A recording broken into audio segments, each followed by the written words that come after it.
نحمده ونصلي ونسلم على رسوله الكريم اما بعد فاعوذ بالله من الشيطان الرجيم بسم الله الرحمن الرحيم قال الله تعالى في القرآن الحكيم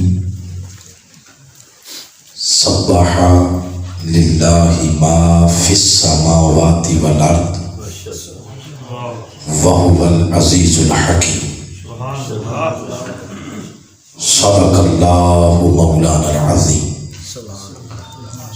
ان الله وملائكته يصلون على النبي يا ايها الذين امنوا صلوا عليه وسلموا تسليما اللهم صل على سيدنا ومولانا محمد وعلى آلہ وصحبہ وبارک وسلم۔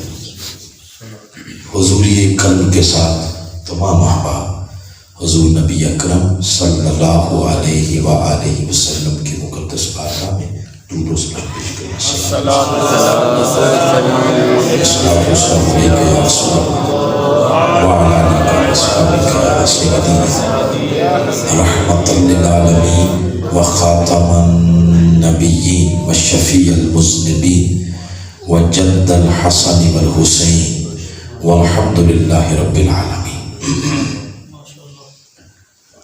اسٹیج کی زینت جملہ معزز و محترم علماء کرام، مشائخ اعظام، حفاظ کرام، ائمہ کرام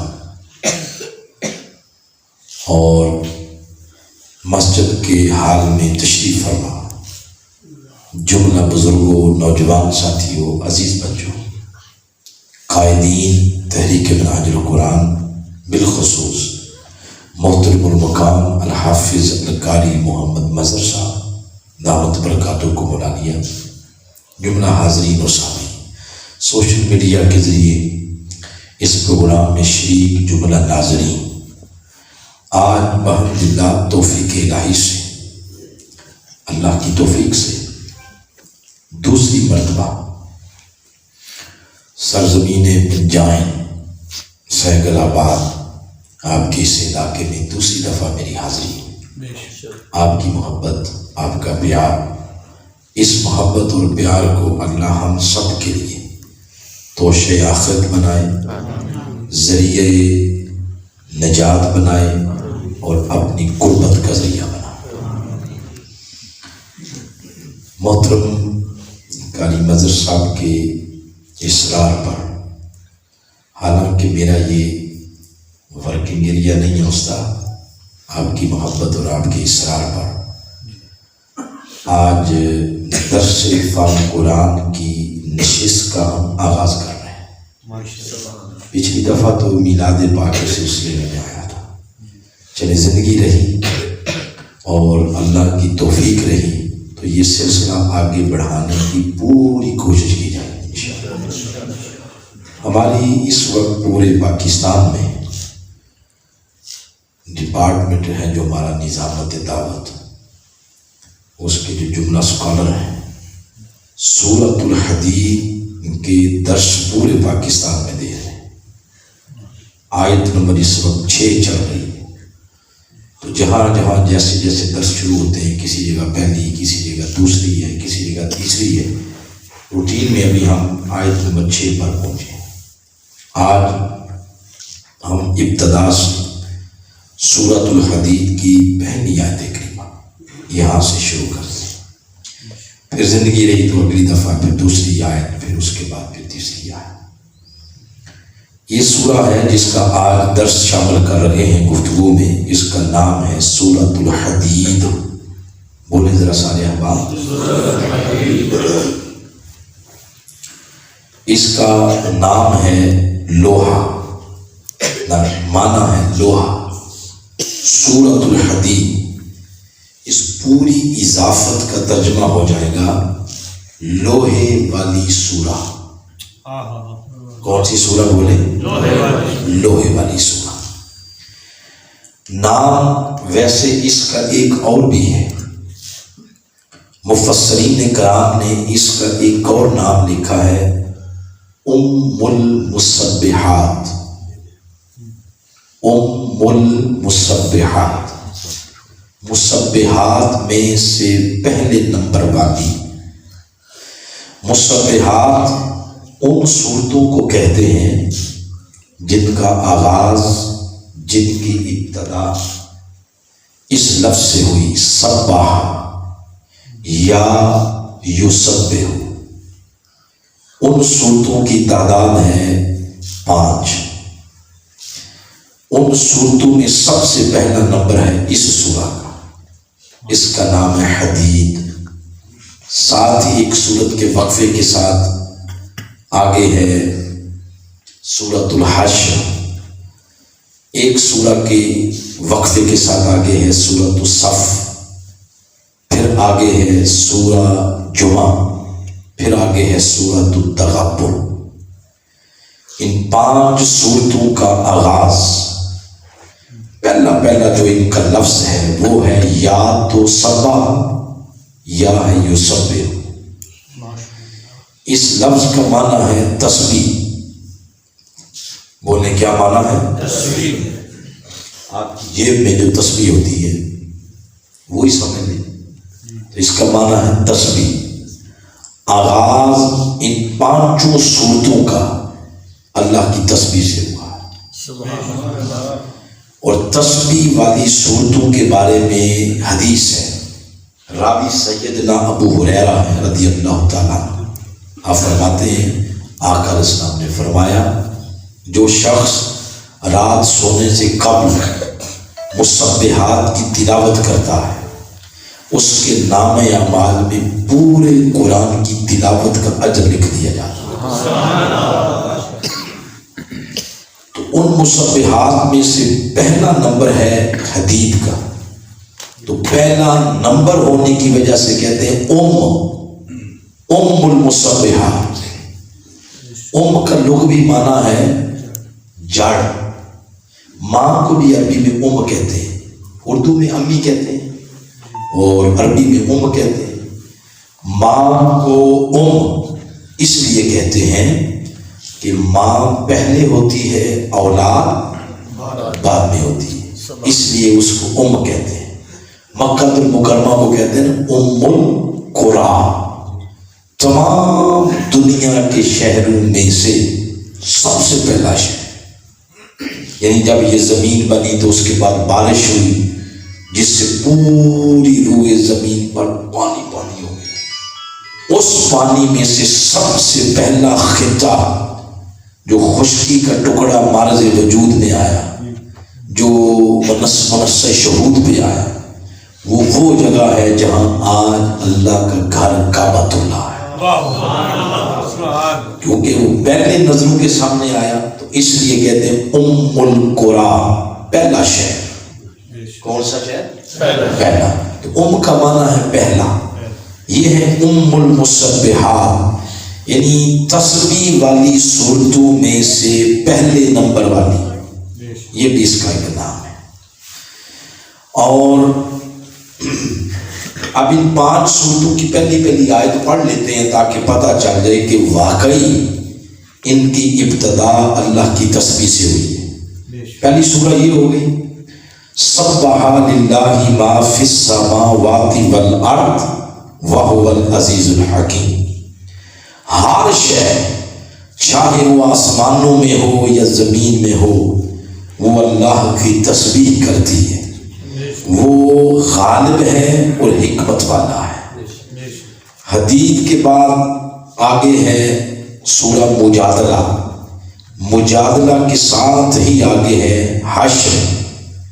اس کی پہلی آیت بھی ایک لفظ کے اضافہ کے ساتھ اس طرح ہے سبح للہ ما فی السماوات وما فی الارض وہو العزیز الحکیم۔ ہر شے چاہے وہ آسمانوں میں ہو یا زمین میں ہو وہ اللہ کی تسبیح کرتی ہے، وہ غالب ہے اور حکمت والا ہے۔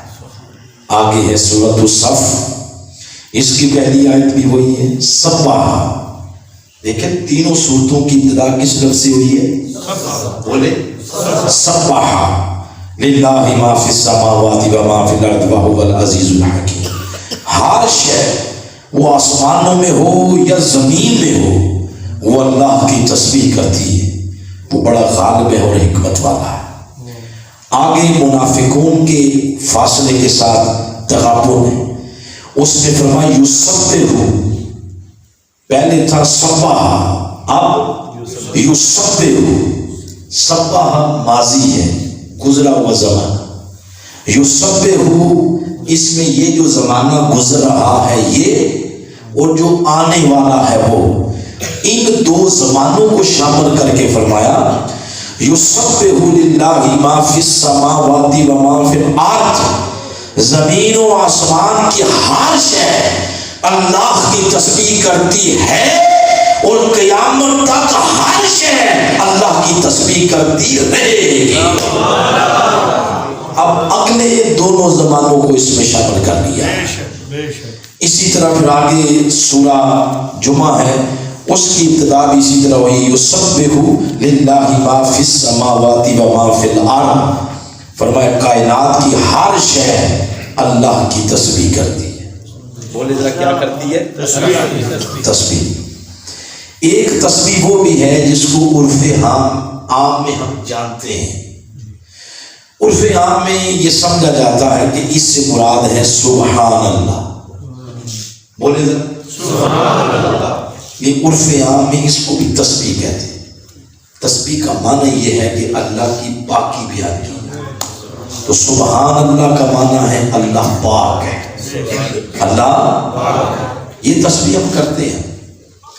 آج آپ یہ تسبیح کریں نا، بولے ذرا سبحان اللہ، پھر بولے سبحان اللہ. مگر اگلی بات سنیں، اس سورہ کا نام ہے حدید. حدید کا معنی لوہا. جب لفظ لوہا بولا جائے ذہن میں فوراً خیال جاتا ہے طاقت کی طرف. کس کی طرف؟ طاقت. کہتے ہیں فلاں بندے کے اعصاب لوہے جیسے، مطلب ہے فلاں بندے کے اعصاب بڑے مضبوط ہیں، طاقتور ہیں.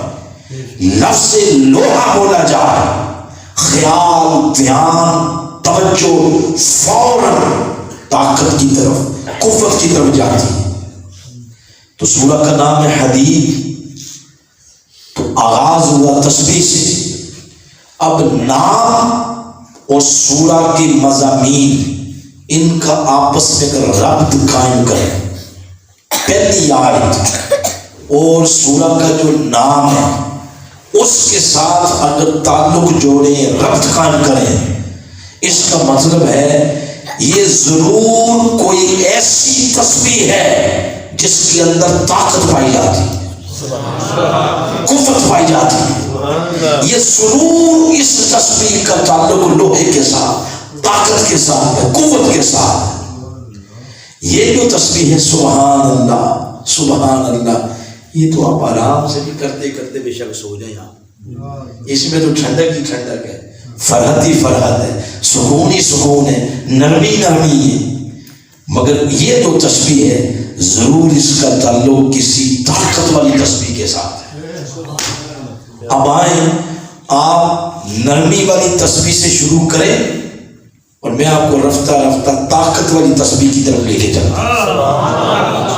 اب آپ یہ تسبیح کرتے جائیں، اس کو اپنی زبان کا حصہ بنائیں، کیونکہ آج موضوع ہی تسبیح ہے. کل گاؤں والے پنڈ والے آپ سے پوچھیں گے وہ جو علامہ صاحب آپ نے بلائے تھے کیا بیان کر کے آئے، تو آپ دیکھ لینا آپ نے یہی کہنا ہے کہ رات کو تسبیح بیان کر کے گئے. یہ آج یاد ہو جائے گی تسبیح. بولے ذرا سبحان اللہ. ایک اور بات بتاؤں، یہ میں نے اس تناظر میں نہیں کہا جس تناظر میں مقررین کہا کرتے ہیں کہ سبحان اللہ کہو گے تو گاڑی چلے گی. اس تناظر میں نہیں میں کہہ رہا، میں اس تناظر میں کہہ رہا ہوں کہ آج موضوع ہی تسبیح ہے. کیا ہے؟ تسبیح ہے. تو فرمایا زمین و آسمان کی ہر شے اللہ کی کیا کرتی ہے؟ تسبیح کرتی ہے۔ کبھی آپ ہر شے کے زمرے میں، ذیل میں جاننا چاہیں تو قرآن پاک کی 13 نمبر سورہ کھولیں، اس کا نام ہے سورۃ الرعد، رات کا معنی ہے بجلی۔ تو اس سورہ کی آیت نمبر بھی 13 ہے، وہ اگر پڑھیں تو اس کے اندر اللہ کریم نے یوں ارشاد فرمایا کہ وَيُسَبِّحُ الرَّعْدُ بِحَمْدِهِ، فرمایا یہ جو بجلیوں کی کڑک ہے اور بادلوں کی گرج ہے، وَيُسَبِّحُ الرَّعْدُ، فرمایا یہ بجلیوں کی کڑک در حقیقت یہ بھی اللہ کی تسبیح کرتے ہیں۔ ان کا اپنا انداز ہے، وہ بھی کیا کرتی ہیں؟ اللہ کی تسبیح۔ ساتھ ہی آگے فرمایا یعنی یسبح فعل ہے، فاعل اس کے دو، ایک رات ایک ملائکہ، فرمایا والملائکہ من خیفتہ، اور ملائکہ بھی رب کی تسبیح کرتے ہیں۔ بجلیاں بھی رب کی تسبیح، بادل بھی رب کی تسبیح، اور فرشتے بھی رب کی تسبیح کرتے ہیں۔ پھر ایک اور مقام پر ارشاد فرمایا کہ داؤد علیہ السلام اللہ کے پیغمبر جب وہ پہاڑوں کے قریب سے گزرتے تو اس وقت وہ جب اللہ کی تسبیح کرتے تو پہاڑوں کے پتھر والطیر مخشورا، اور فضاؤں میں اڑنے والے پرندے وہ معلق ہو جاتے، اور جب داؤد علیہ السلام اللہ کی تسبیح کرتے تو پہاڑوں کے پتھر اور فضاؤں میں اڑنے والے پرندے، یہ سارا ماحول مل کے اللہ کے نبی کی آواز میں آواز ملا کے رب کی تسبیح کرتے تھے۔ ایک ایک چیز کی طرف جب آپ دیکھتے چلے جائیں تو آپ کو پتا چلے گا کہ ہر شے اللہ کی کیا کرتی ہے؟ مسلم شریف کی حدیث ہے، حضرت ابو سعید خدری، یہ انہی سے مروی ہے، اور وہ خود فرماتے ہیں مجھے ہی آقا علیہ السلام نے فرمایا، یعنی حدیث مرفوع ہو گئی، تو وہ فرماتے ہیں مجھے آقا نے فرمایا صحیح مجھے علم ہے تم بکریاں چرانے جاتے ہو اور پھر نماز کا ٹائم ہو جائے تو نماز قضا نہیں کرتے، نماز پڑھتے ہو، تو آپ نے فرمایا صحیح، آج کے بعد ایک چیز کا اضافہ کر لو کہ جب نماز کا ٹائم ہو تو پہلے اذان دیا کرو۔ انہوں نے عرض کیا حضور اذان کا مطلب تو یہی ہوتا ہے کہ انسانوں کو بلایا جائے، حی علی الصلاۃ، آ جاؤ نماز کی طرف، حی علی الفلاح، یہی کامیابی ہے، تو وہاں کس کو میں نے بلانا ہے؟ میں بکریاں چرانے جاتا ہوں تو میں ہی ہوتا ہوں ادھر، باقی تو جانور ہوتے ہیں اور چرند پرند اور پتھر اور یہ چیزیں ہوتی ہیں، میں نے کس کو بلانا ہے؟ اس پر پھر آقا نے فرمایا، آپ نے فرمایا صحیح ایسی بات نہیں ہے، جب اللہ کی کبریائی کا اعلان ہوتا ہے جہاں جہاں تک اس کی آواز جاتی ہے، ہر شے اللہ کی کبریائی کے اعلان کو سنتی بھی ہے، اور سننے کے بعد ہر شے پھر اللہ کی تسبیح میں مشغول بھی ہو جاتی ہے۔ اس حدیث سے بھی جو ہم لینا چاہتے ہیں چیز وہ یہ ہے کہ اس سے بھی پتہ چلا کہ کائنات کی کوئی چیز ایسی نہیں جو حال سے یا کال سے اللہ کی تسبیح نہ کرتی، ہر شے اللہ کی کیا کرتی ہے؟ تسبیح کرتی ہے۔ آپ کہیں گے کہ پھر غیر مسلم بھی کرتے ہیں، یہ تو مسلمان کرتے ہیں، جو غیر مسلم مانتے ہی نہیں تو وہ کیسے کرتے ہیں؟ تو اس پر صاحب تفسیر حضرت امام راضی نے یہ بات لکھی، وہ فرماتے ہیں کہ جو کافر ہے بے شک وہ زبان سے کال سے نہ کرے، زبان سے نہ کرے، اس کے کان کا سننا ہی رب کی تسبیح ہے، اس کی آنکھ کا تکنا ہی رب کی تسبیح ہے، اس کے زبان کا ذائقہ ہی یہ رب کی تسبیح ہے، اس کے ہاتھوں کی جو گرفت ہے وہی رب کی کیا ہے؟ تسبیح ہے۔ یعنی جو عضو اس کے جسم کے اندر فٹ ہوا وہ عضو اپنا اپنا کام کر رہا ہے، اس عضو کا کام کرنا ہی رب کی تسبیح بن جاتا ہے۔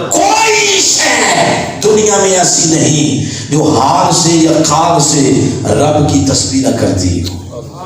پھر سیدنا فاروق اعظم رضی اللہ تعالی عنہ وہ فرماتے ہیں کہ آقا علیہ الصلوۃ والسلام ہم آپ کے ساتھ سفر میں بھی اپنا وقت گزارتے اور حضر میں بھی، تو کبھی کبھی حضور جب مجلس میں ہم بیٹھے ہوتے تو کچھ چیز تناول فرماتے تو آپ ہمیں کھانے میں شریک کر لیتے تھے۔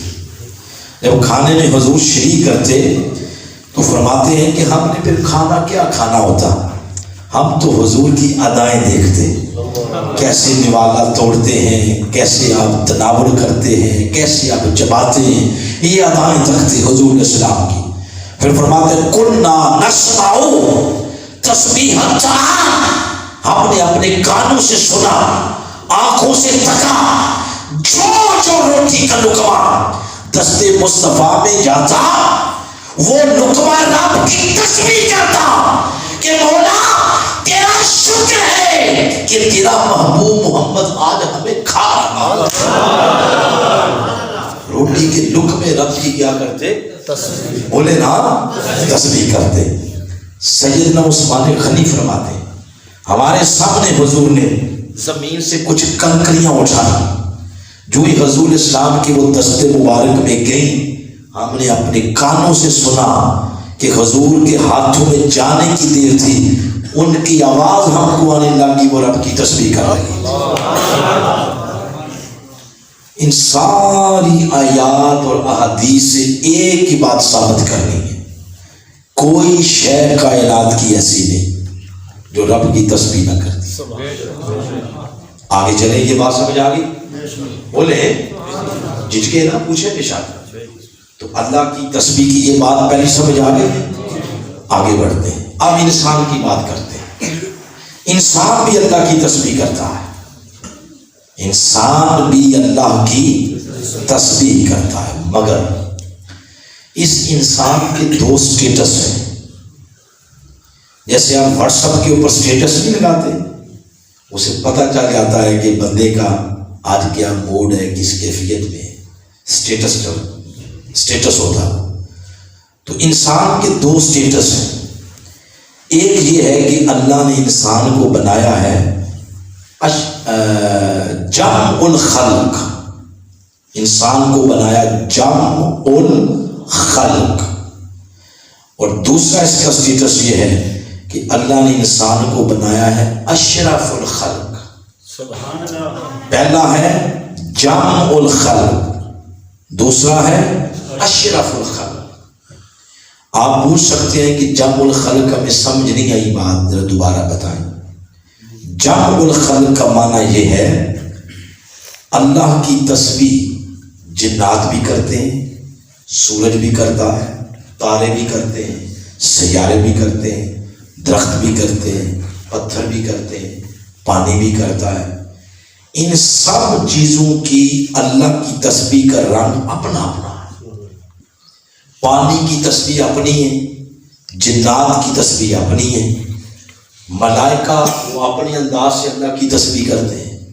مثلا ملائکہ کے بارے میں یہ ہم نے سنا ہے کہ جو فرشتہ قیام میں ہے ازل سے ابد تک قیام ہی رہے گا، اس کا قیام ہی اللہ کی تسبیح ہے۔ جو فرشتہ رکوع میں ہے ازل سے ابد تک رکوع میں ہی رہے گا، اس کا رکوع ہی اللہ کی تسبیح ہے۔ جو سجدے میں ہے وہ ازل سے ابد تک سجدے میں ہی رہے گا، اس کا سجدہ ہی اللہ کی تسبیح ہے۔ اس طرح ہر شے کی تسبیح کی اپنی شکل ہے، اپنی صورت ہے۔ درخت اپنے انداز سے اللہ کی تسبیح کرتے ہیں، پانی اپنے انداز سے، زمین اپنے انداز سے، اور آسمان اپنے انداز۔ گویا اللہ کی تسبیح کے ہزاروں رنگ ہیں، لاکھوں رنگ ہیں، کروڑوں رنگ ہیں۔ ہر شے کے اندر ایک ایک رنگ الگ الگ نوعیت کا پایا جاتا ہے۔ لیکن جب حضرت انسان کو اللہ نے بنایا تو تسبیحات کے سارے رنگ اٹھا کے اس نے حضرت انسان میں جمع کر دیا۔ کائنات میں اللہ کی تسبیح کے وہ رنگ جو بکھرے بکھرے پڑے تھے، جب انسان کو بنایا وہ سارے رنگ اٹھا کے اس کے اندر جمع کر دیے۔ فرمایا یہ رکوع بھی کرے گا، یہ سجدہ بھی کرے گا، یہ قیام بھی کرے گا، یہ التحیات بھی کرے گا، یہ وہ تسبیح بھی کرے گا جو درخت کرتے ہیں، یہ وہ تسبیح بھی کرے گا جو جانور کرتے ہیں، یہ وہ تسبیح بھی کرے گا جو حشرات، کیڑے مکوڑے، تارے، سورج، چاند، یہ وہ تسبیح بھی کرے گا جو کائنات کی ہر مخلوق کے اندر الگ الگ نوعیت کا رنگ پایا جاتا تھا۔ انسان کی باری آئی، سارا کچھ اٹھا کے اس میں جمع کر دیا۔ اس مناسبت سے یہ ہو گیا جمع الخلق، بولے یعنی کائنات کا مجموعہ، یہ کائنات کا مجموعہ، اس لیے اس کو کہتے ہیں جمع الخلق۔ دوسرا اس کا سٹیٹس ہے کہ یہ اشرف الخلق بھی ہے، بولے کیا ہے؟ اشرف الخلق، تمام مخلوقات میں سے افضل مخلوق انسان ہے، تمام مخلوقات میں اعلیٰ اکرم افضل اسلم انسان ہے، یہ اکرم الخلق ہے، افضل الخلق ہے، خلیفۃ اللہ فی الارض، اللہ کی زمین پر اللہ کا نائب خلیفہ انسان۔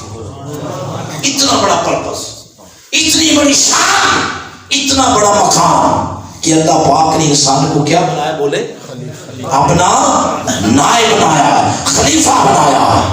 اب جب یہ اشرف الخلق ہے تو اس کا یہ مقام ہے جو اشرف الخلق، یہ مقام تقاضا کرتا ہے کہ اس کے اندر تسبیح کا ایک رنگ ایسا بھی پایا جائے جو باقی کسی میں نہ ہو، جو باقی وہ تسبیح کا انداز نہ فرشتوں میں ہو، نہ جنات میں ہو، نہ درختوں میں ہو، نہ جانوروں میں ہو، نہ چرند پرند کسی کے اندر نہ ہو، وہ تسبیح کا انداز صرف اس کے اندر ہو۔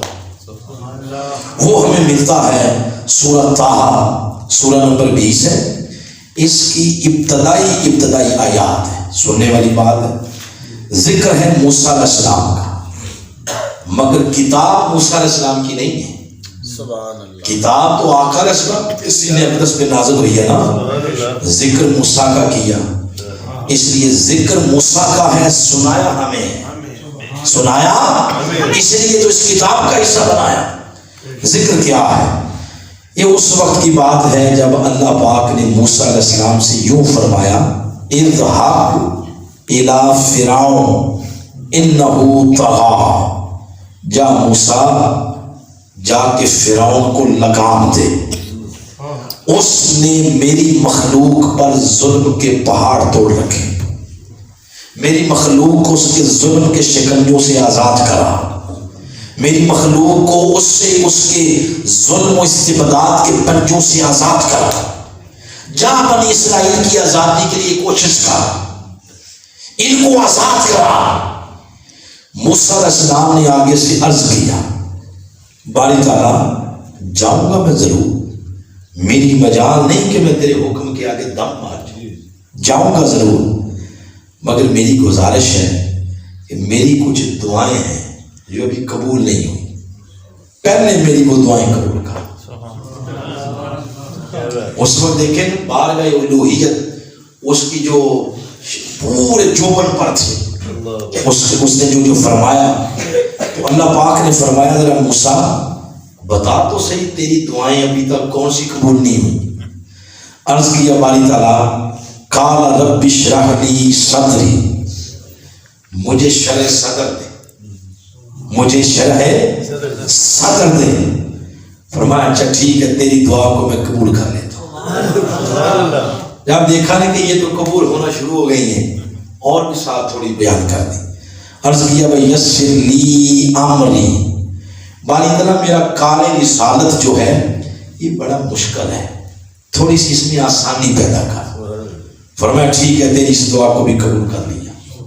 عرض کیا باری تعالیٰ واحلل عقدۃ من لسانی، زبان کی گرہی کھول دے، وہ جو بچپنے میں آگ کا انگارہ اٹھا کے رکھا زبان پہ، تو نتیجتاً زبان میں آ گئی لکنت، جب بات کرتے تو تھتھیاتے، تو عرض کیا باری تعالیٰ یہ زبان کی گرہ کھول دے، فرمایا ٹھیک ہے، وہ بھی کھل گئی۔ اور عرض کیا یفقہوا قولی، اب قوت بیان بھی دے، ایسا قوت بیان میں باتیں کروں میری باتوں کا لفظ لفظ لوگوں کے دلوں میں تیر کی طرح اترتا چلا گیا۔ فرمایا تیری اس دعا کو بھی قبول کر لیا ہے، باسیہ اور بھی عرض کیا نہیں باری تعالیٰ ابھی اور بھی، وَاجْعَلْ لِي وَزِيرًا مِّنْ أَهْلِي، میں اکیلا ہوں، میرا کوئی ووٹر سپورٹر ہی بنا، کوئی ہیلپر، کوئی مددگار، تو ساتھ ہی آگے یہ عرض کر دیا کہ وہ جو تو نے میرا سپورٹر بنانا ہے مددگار، من اہلی، وہ میری فیملی سے ہونا چاہیے۔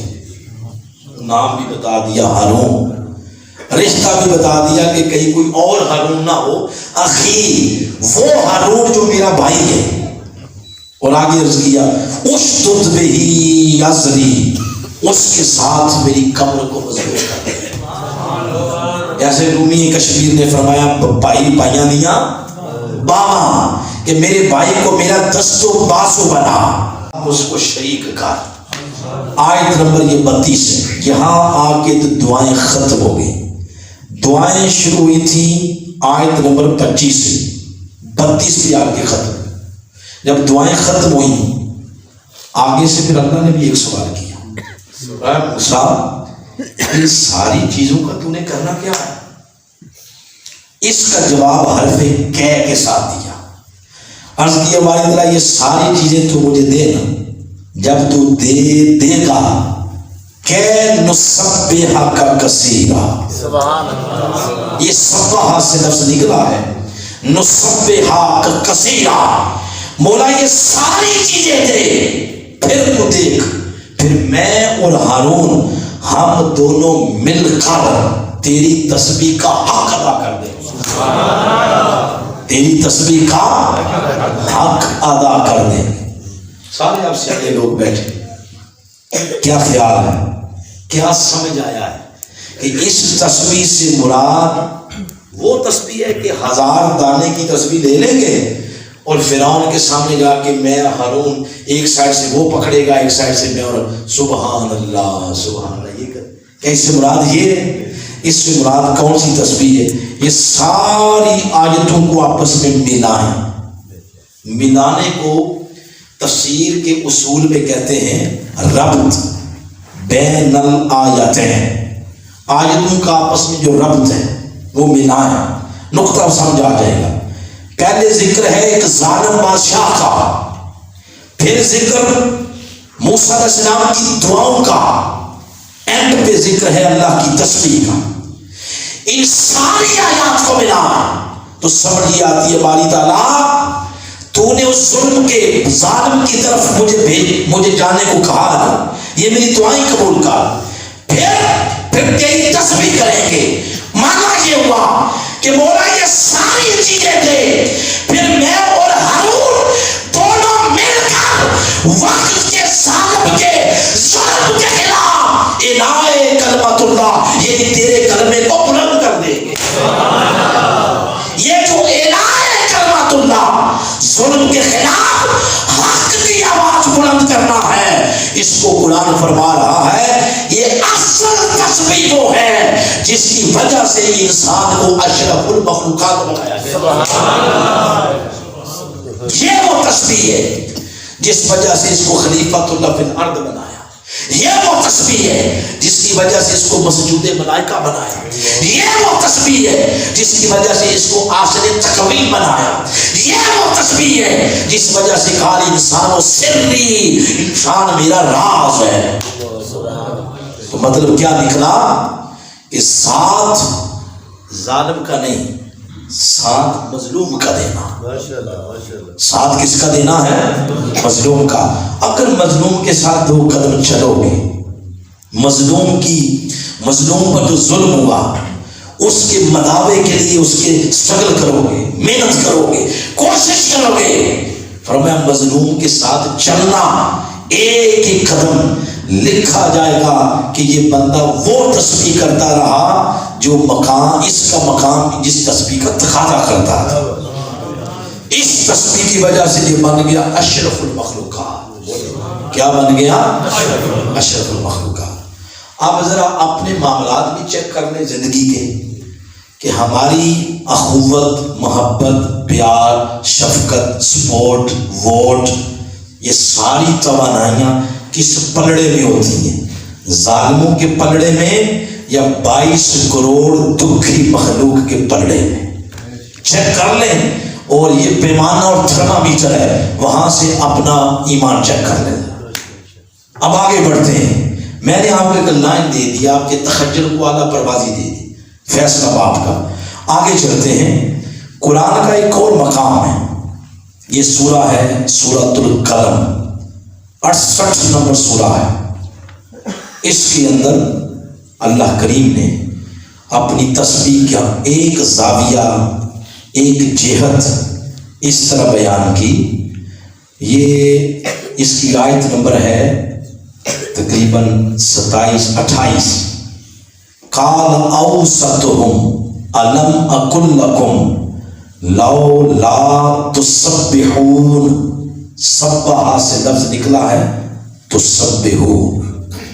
یہ فرمایا وہ جو 3 بھائی تھے یمن والے، وہ 3 بھائیوں میں سے ایک بھائی نے جب اپنے باقی 2 بھائیوں سے یہ کہا تھا کہ میں نہیں تمہیں کہتا تھا لولا تسبحون، تم اللہ کی تسبیح کیوں نہیں کرتے؟ یہ ایک بھائی باقی 2 سے کہہ رہا. تو یہ کون سا بھائی ہے، یہ واقعہ کیا ہے، یہ ہوا کیا، یہ بات کیا ہے، اس کے لیے تھوڑا سا پیچھے جانا پڑے گا. آیت نمبر 17 میں اجازت ہو تو چلے بولو. اردو کی تفاسیر جتنی قرآن پاک کی اٹھائیں اس کے اندر یہ واقعہ بڑی ڈیٹیل کے ساتھ. حضور ضیاء الحمد نے بھی اپنی تفسیر ضیاء القرآن کے اندر یہ واقعہ لکھا. اچھا، وہ واقعہ یہ ہے کہ یمن ملک ہے، شہر کا نام ہے سانا. وہاں کا ایک بندہ تھا، بڑی اللہ پاک نے اس کو ریل پھیل دے رکھی تھی، پیسے کی، اناج کی، فصلوں کی، پھلوں کی. جتنی ریل پھیل تھی، معاشی طاقت تھی، اتنا ہی اللہ پاک نے سخی دل بھی دیا ہوا تھا. کبھی کوئی منگتا اس کے در سے خالی. اتفاق ایسا تھا کہ اس کے جو بیٹے تھے کنجوس تھے، ہر وقت اپنے ابا کو کوستے رہتے، تانے دیتے کہ ہمارے ابا جی کو یہی نہیں پتا کہ میرے بچوں کے بھی آگے بچے ہیں، تو ان کے لیے کوئی فیوچر کا جوڑ لوں میں. مگر اللہ پاک نے دیا تھا، یہ بچوں کی باتیں خاطر میں نہیں لاتا تھا، اور جو منگتا آیا دے دیا، جو آیا دے دیا. اتفاق ایسا ہوا وہ بندہ دنیا سے چلا گیا. اب جتنی جائیداد تھی وہ کن کے حصے آ گئی؟ وہ وراثت بن گئی نا، تو وراثت کے رستے ان کے حصے آ گئی. تو باپ کی عدم موجودگی میں پہلی دفعہ ان کو موقع ملا فصلیں کاٹنے کا، باغات کے پھل چننے کا موقع ملا. رات کو انہوں نے بیٹھ کے میٹنگ کی. از اقسموا، رات کو میٹنگ کی بیٹھ کے. میٹنگ یہ کی لیصرمنھا مصبحین، کہ صبح فصلوں کی کٹائی نہ شروع کریں. یہ آپس میں مشاورت کی. فٹ ایک بھائی بولا، اس نے کہا کہ کٹائی تو ظاہر ہم نے کرنی ہے، ایک خواہش ہے دل میں، بڑی درینہ خواہش تھی، لگتا ہے اس دفعہ پوری ہوگی. تو باقی 2 نے کہا کیا؟ اس نے کہا ابا جی کوئی نہیں ہے، روک ٹوک کوئی نہیں ہے، ایسا نہ کریں ساری فصلیں گھر میں لیں. وہ جو ابا جی مفت غریبوں میں ایسے تقسیم کرتے رہتے تھے وہ بھی بچا لیں اس دفعہ. یہ صلاح مشورہ ہو رہا. دوسرے نے کہا ویسے خیال تو میرا بھی یہی تھا. اب تیسرے کی مرضی نہیں تھی، لیکن وہ بولا اس لیے نہیں کہ یہ 2 ایک سائڈ پر ہو گئے اور وہ تنہا رہ گیا. اسی کو میرے خیال میں جمہوریت کہتے ہیں. جی بولے اسی کو کہتے ہیں. یعنی یہ نہیں دیکھنا کہ وہ جو اکثریت ایک سائڈ پر ہوئی ہے وہ گناہ پہ جمع ہوئی ہے یا نیکی پہ. یہ اس سے تو سروکار ہی نہیں نا. صرف تکنا یہ جمہوریت ہے. بس وہ دو سائڈ پہ ہو گئے، ایک ہی ادھر ہو گئے، وہ نہیں بولا. وہ اگر بول بھی پڑتا تو یہ بات میں جب سے جلوس شروع کر دیتے کہ بھائی جمہور کو عزت دو، تو پھر کام خراب ہو جانا تھا. اس لیے وہ بولا نہیں، چھپ کر گئے. اب انہوں نے آپس میں تہیہ یہ کیا کہ اگر ایسا کرنا ہے تو پھر رات کے کچھ پیر آرام کر لیں. وہ جو ہوتی ہے نا بڑی صبح، جس کو آپ کہتے ہیں سحری، اس ٹائم جائیں اور جا کے کٹ کٹا کے تو سب کچھ کر لیں آئیں، تو پتہ ہی کوئی نہ چلے کہ یہ کیا کس نے. یہ آپس میں صلاح مشورہ کر کے وَهُمْ نَائِمُونَ، وہ سو گئے، وہ تو سو گئے. یہ تصویر کر آیت کے اندر دونوں رخ بتایا. پہلا رخ یہ بتایا کہ وَطَافَ عَلَيْهَا طَائِفٌ مِّن رَبِّكَ، دوسرا ہے وَهُمْ نَائِمُونَ، وہ سوتے رہ گئے اور ادھر سے کوئی آیا اور ان کی فصلوں سے چکر لگا کے چلا گیا. وَأَصْبَحَتْ كَالصَّرِيمِ، صبح ہونے تک سار شہر جل کے راکھ ہو چکی تھی. اور ادھر کیا ہوا انہیں تو کوئی پتہ نہیں تھا. فَتَنَادَوْا مُصْبِحِينَ، ایک دوسرے کو جگانے لگے. میں رات کو جو تہیہ کیا تھا، جو معاملہ آپس میں طے کیا تھا، تو فصلیں کاٹنے نہیں جانا. اٹھے، دھراتیاں لی، کپڑے لیے، جو بھی انہوں نے لینا تھا وہ لیا. رستے میں جا رہے ہیں. فَانْطَلَقُوا وَهُمْ يَتَخَافَتُونَ، بڑی خوشی خوشی ایک دوسرے کے کانوں میں کہتے ہیں جلدی جلدی جلدی جلدی چلو. اللہ یدخلنہا الشام علیکم مسکین، آج کوئی مسکین ماڑا غریب بندہ ہماری فصلوں میں اپنا حق لینے کے لیے داخل نہیں ہونا چاہیے. یہ کہتے ہوئے جا رہے ہیں.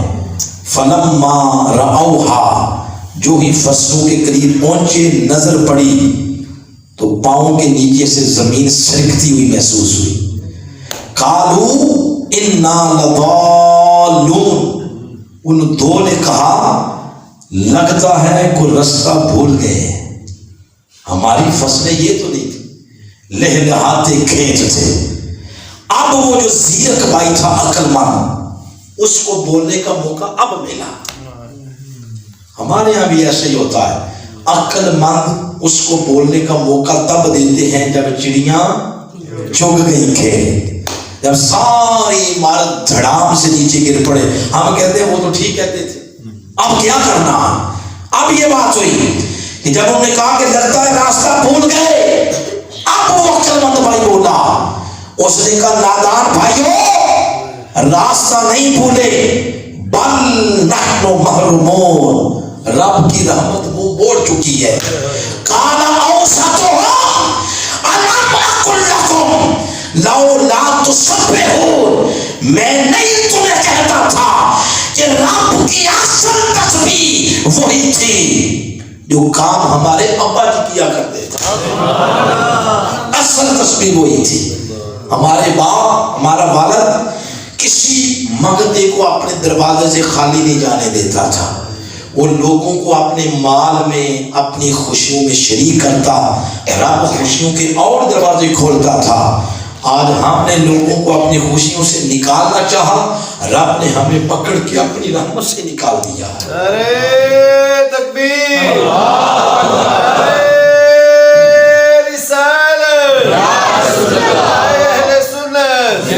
رب نے مال دیا، رب نے خوشحالی دی، رب نے آپ کو اہل ثروت بنایا. مت سمجھو کہ اس میں میری محنت ہے، میری سعی ہے، میری ہمت ہے. ہو سکتا ہے کسی بھوکے جانور کو آپ دانا دن کا پانی پلاتے ہوں، اس کے صدقے آپ کو یہ اللہ سارا کچھ دیتا ہو. ہو سکتا ہے آپ کسی منگتے کی مدد کرتے ہو، اللہ اس کے صدقے آپ کو دیتا ہو. ہو سکتا ہے آپ نے کسی یتیم کے سر پہ دست شفقت رکھا ہو، اللہ اس کے صدقے دیتا ہو. اس لیے تاجدار کائنات نے فرمایا غریب لوگوں کو اپنے مال میں خوشیوں میں شریک کرو، اللہ ان کے صدقے تمہیں رزق دیتا. یہ اگر بندے کی روش بن جائے انفرادی سطح پر، تو وہ بندہ سمجھے زندگی ساری اللہ کی تسبیح کرتا رہا. اور انفرادی سطح سے اٹھے اور اجتماعی سطح پہ چلے جائیں. پورے کا پورا معاشرہ اگر وہ اس روش اور عادت کو اپنا لیں تو سمجھے پورا معاشرہ اللہ کی تسبیح کے راستے پہ چل پڑا.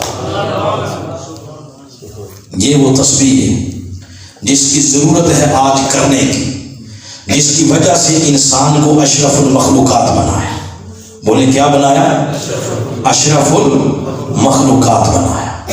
اس تسبیح کی ضرورت آج ویسے تو ساری دنیا کو ہے، مگر سب سے زیادہ ضرورت اس پاکستانی قوم کو ہے. سب سے زیادہ مذہب پاکستان میں پڑھا جاتا ہے، پڑھایا جاتا ہے. سب سے زیادہ سار ڈھانپنے کا رواج پاکستان میں، سب سے زیادہ داڑیاں رکھنے کا رواج پاکستان ہے. سب سے زیادہ عمرے پہ حج پہ لوگ پاکستان سے جاتے ہیں. مذہب پڑھا پڑھایا سب سے زیادہ پاکستان میں جاتا ہے. لیکن اگر پوری دنیا کے ساتھ کمپیریزن کیا جائے تو سب سے زیادہ حال احوال ہمارے بگڑے ہوئے ہیں. جائیں بازاروں میں آپ اوپر لکھا ہوتا ہے حاجی کریانہ سٹور، بسم اللہ کریانہ سٹور، لکھا ہوتا ہے المدینہ ڈرنک شاپ، المدینہ ملک شاپ. کسی دکان سے بھی آپ کو دودھ خالص نہیں ملے گا. شہد بیچنے والا 1000 قسمیں کھاتا ہے، خالص ہے خالص ہے خالص ہے، خالص نہیں ہوتا. ملاوٹ ہے، 2 نمبری ہے، کرپشن ہے، کم تولنا کم ماپنا. یہ ہمارے حالات ہیں. علامہ اقبال نے ہماری جو ضب و حالی ہے اس کو یوں بیان کیا. علامہ کو سمجھتے ہیں؟ بولے جی سمجھتے ہیں؟ علامہ سنیں علامہ نے ہمارے بارے میں کیا کہا. علامہ نے فرمایا ہے ہاتھ بے زور ہے، الحاد سے دل خوگر ہے، امتی باعث رسوائی پیغمبر ہے. نام یعنی غلامی رسول کا، نام آقا کا، مگر ہمارے رویے کی وجہ سے پوری مخلوق وہ جولی اٹھائے ہوئے ہیں کہ مولا سب کو موت آتی ہے، ان کو کب اٹھائے. نہ پڑوسی کی عزت محفوظ، نہ جان محفوظ، نہ مال محفوظ. ہم لوگوں کو تنگ کرنے میں خوش ہوتے ہیں، انفرادی سطح سے لے کر اوپر تک. پھر علامہ نے کیا کہا؟ آپ ذرا اپنی ضبط و حالی جس طرح علامہ نے بیان کی ذرا سنیں. کہتے ہیں کس قدر تم پہ گراں صبح کی بیداری ہے، ہم سے کب پیار ہے، ہاں نیند تمہیں پیاری. ہماری ضبط و حالی کا پھر کہتے ہیں طبع آزاد پہ قید رمضان بھاری ہے، تم ہی کہہ دو یہی آئین وفاداری ہے. یہ ہماری ضبط و حالی کا. پھر کہتے ہیں قوم مذہب سے ہے، مذہب جو نہیں تم بھی نہیں، جذبے باہم جو نہیں محفل انجم بھی نہیں. پھر آگے کہا جن کو آتا نہیں دنیا میں کوئی فن تم ہو، نہیں جس قوم کو پروائے نشیمن تم ہو، بجلیاں جس میں ہوں آسودہ وہ خیرمن تم ہو، بیچ کھاتے ہیں جو اسلاف کے مدفن تم ہو، ہونے کو نام جو قبروں کی تجارت کر کے کیا نہ بیچو گے جو مل جائے صنم پتھر کے. یہ ہماری ضبط والی ہے. اس وقت سب سے زیادہ تسبیح کا یہ رنگ ہمیں اپنانے کی ضرورت ہے. اتنے ہم عملی طور پر حضور کی اتباع اس کے فیض سے اتنے محروم ہو چکے ہیں، دور جا چکے ہیں. آخر پہ جو میں بات عرض کرنا چاہتا ہوں اسی ضمن میں وہ یہ، ایک ہماری پاکستان دھرتی کے ایک رائٹر ہیں، ان کا نام ہے صوفی رحمت اللہ سبحانی. ان کے قلم سے ایک شہکار نکلا ہے، اس کا نام ہے مخزن اخلاق. اس کے اندر انہوں نے ایک سلطان سنجر کا ایک تاریخی واقعہ لکھا ہے، وہ تسبیح کے ساتھ میچ کرتا ہے. کہتے ہیں کہ سلطان سنجر، کیا نام ہے بولے ذرا، یہ تاریخی بادشاہ، جس طرح ترکوں نے اردگل کے اوپر ایک ڈرامہ بنایا ہے، اس کی کئی 100 قصے ہیں، اسی طرح سلطان سنجر کے اوپر بھی انہوں نے بنایا ہے، اس وقت کو چل رہا ہے، بڑا تاریخی بادشاہ ہے سلطان سنجر کے۔ علامہ اقبال نے بھی ذکر کیا ہے اپنے نعتیہ کلام کے اندر، لوح بھی تو قلم بھی تو، اس کے اندر انہوں نے ایک شعر لکھا ہے، شوکت سنجر و سلیم تیرے جلال کی دود، دو نام لکھے، ایک سنجر ایک سلیم، یہ تاریخی بادشاہ۔ اس بادشاہ کے بارے میں آتا ہے 40 سال حکمرانی کرنے کے بعد اس نے اپنی کیبنٹ کو ایک دن جمع کیا اور اپنی کیبنٹ سے کہا، اے میرے وزیروں، اے میرے مشیروں، آج ایک خاص بات کرنی ہے، وہ یہ کہ میرا دل کرتا ہے کہ میں اب حج پہ جاؤں، چھوڑ چھڑا دوں ہر چیز، اور حج کرنے کے بعد پھر واپس کوئی نہیں آنا، ادھر ہی بیٹھ کے اللہ کی تسبیح کرنی۔ تو کیا میرے بعد سلطنت کے امور سنبھال لو گے؟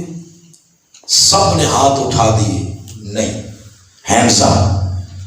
ایماندار لوگ تھے نا، ہمارے یہاں صلاحیت نہ بھی ہو تو ہم کہتے رہتے ہیں جی ہم سے تو بڑا ہے ہی کوئی، پنجابی میں کہتے ہیں جیڑا کپو وہی لال، ہمارے یہاں تو یہ ہے۔ آپ نے دیکھ لی نہیں اہلیت اور صلاحیت، دیکھ لی تھی آپ نے؟ اچھا خیر، ہم اس گلی جاتے ہی نہیں، آپ کو سمجھ آ جائے گی جو بات میں کرنا چاہتا ہوں۔ سلطان سنجر جب اس نے دیکھا کہ یہ تو سارے ہینڈز اپ ہو گئے ہیں، حج کرنے بھی جانا ہے، کروں تو کروں کیا؟ رات پوری سوچتا رہا، صبح اس کے ذہن میں ایک ترکیب آئی، اس نے تمام کیبنٹ کو دوبارہ بلایا اور کہا اچھا ادھر نہیں جانے دیتے، یہ ساتھ جنگل ہے، ادھر ہی کوئی دن کا ایک ٹائم منتخب کر لیتا ہوں، ہر شے چھوڑ چھڑا کے ادھر بیٹھ کے تو اللہ کی تسبیح کرتا۔ تو سب نے کہا جی ایسا چل جائے گا، ہو جائے گا۔ شاہی اعلان ہو گیا کہ بھئی اس ٹائم میں بادشاہ صاحب کو کوئی بندہ ڈسٹرب نہیں کرے گا، وہ رب کی تسبیح کیا کرے گا۔ بادشاہ صاحب چلے گئے، اتفاق ایسا ہوا پہلے ہی دن ہی ایک بابا جی قریب سے گزرے، انہوں نے دیکھا نہ کوئی سیکورٹی، نہ کوئی گارڈ، نہ کوئی گل، نہ کوئی بات، آج تو موقع ہے بادشاہ صاحب سے بات چیت کرنے کا۔ قریب جا کے سلام کیا، بادشاہ صاحب نے سر جھکایا ہوا تھا، کو پڑھ رہے تھے، انہوں نے جواب ہی نہیں دیا، پھر سلام کیا، نہیں جواب دیا۔ اچانک بابا جی نے غور سے دیکھا کہ آنکھیں بند ہیں، کچھ پڑھ رہے ہیں، تو تھوڑا سا نے ہلایا، اب بادشاہ نے آنکھیں کھولی، غصے سے لال پی لی، یوں لگ رہا تھا جیسے سورج سوا نیزے پہ آ گیا۔ تو اس نے کہا بابا تیری مت ماری گئی، تو نے اعلان نہیں سنا کل سے شاہی اعلان، تو کوئی بندہ ڈسٹرب نہیں کرے گا۔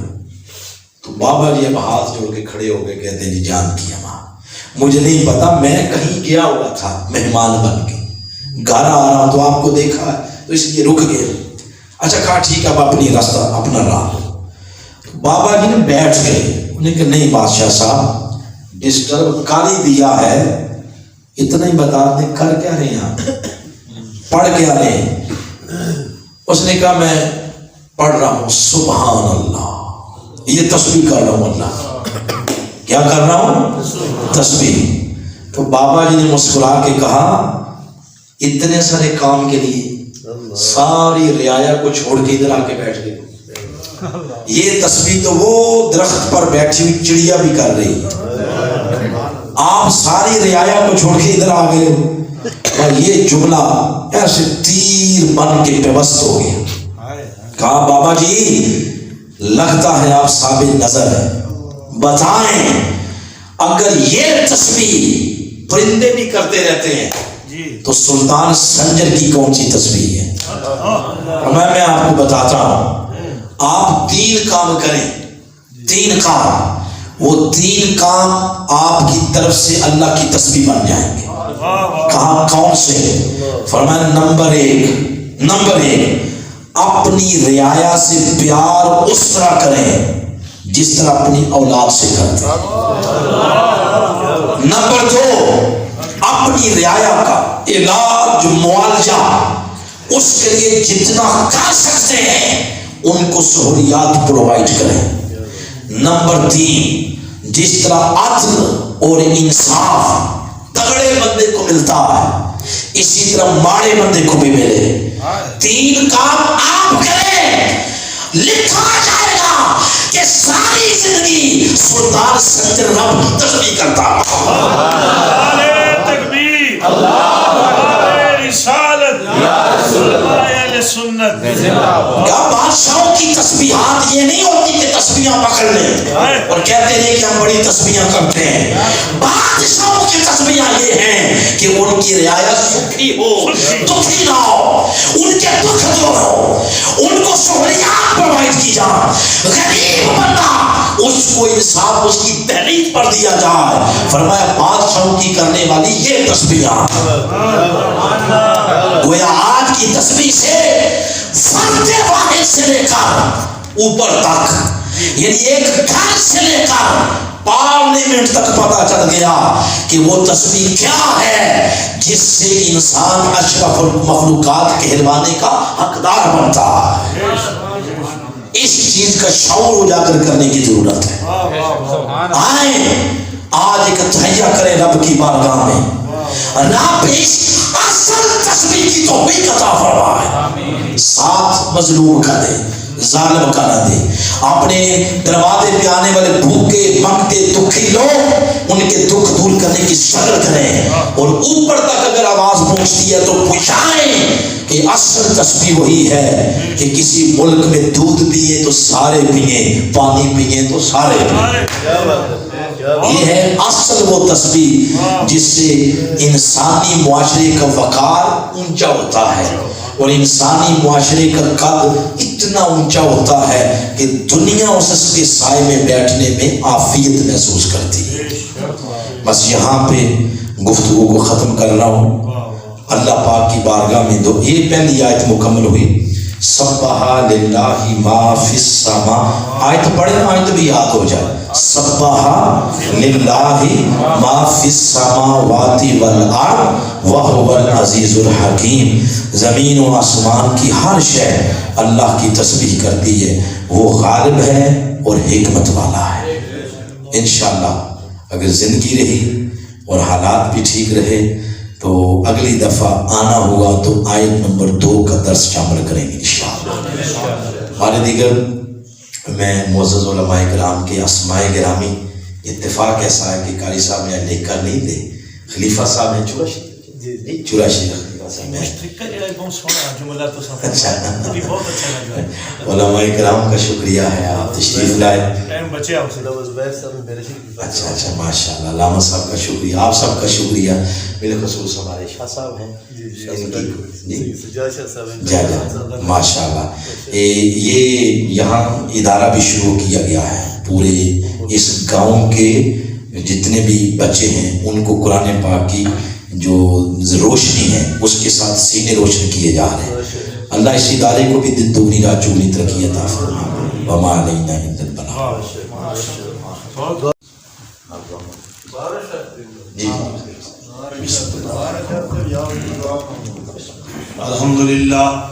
الحمدللہ رب العالمین والصلاة والسلام علی اشرف الانبیاء والمرسلین وعلی آلہ واصحابہ اجمعین۔ ربنا آتنا فی الدنیا حسنۃ وفی الآخرۃ حسنۃ وقنا عذاب النار۔ میرے مالک میرے پروردگار، جو خوبصورت گفتگو تیرے قرآن کے حوالے سے سنی گئی ہے مولا کائنات، اس لذت کو ہماری زندگی کا حصہ بنا دے۔ میرے اللہ اپنے پیارے محبوب کریم علیہ الصلوۃ والسلام پہ جو تو نے قرآن نازل کیا اسے سمجھنے کی توفیق عطا فرما۔ قبلہ علامہ صاحب نے جس خوبصورت انداز اور خوبصورت پیرائے میں ہمارے سینوں کو منور کیا، مولا پاک ان کو برکت عطا فرمانا، ان کے صدقے ہم سب کو برکت عطا فرمانا۔ مولا اس خوبصورت محفل کے صدقے، درس قرآن کے صدقے مولا رحمت کی بارش کا نزول فرما۔ میرے اللہ باران رحمت رحمت کا نزول فرما. آنے والے تمام احباب ہماری جھولی خالیاں ہیں, ان کو نور مصطفیٰ سے بھرپور فرما, نور قرآن سے منور فرما. ہمارے ان بچوں کے سینوں کو قرآن کی روشنی سے منور فرما. میرے اللہ جو اس کی جہاں جہاں بھی ادارے قائم ہے دین کے مولا کائنات, اور جو اس کی سرپرستی کرے مولا پاک ان لوگوں کی مدد فرما. مولا پاک ان کو پیارے مصطفیٰ کی عشق و محبت کی دولت نصیب فرما. الہی بحق محمد رسول دعا ہم گناہگاروں کی کر قبول. صلی اللہ تعالی علی نور الانوار نبی المختار وعلی آلہ وصحبہ اجمعین برحمتک یا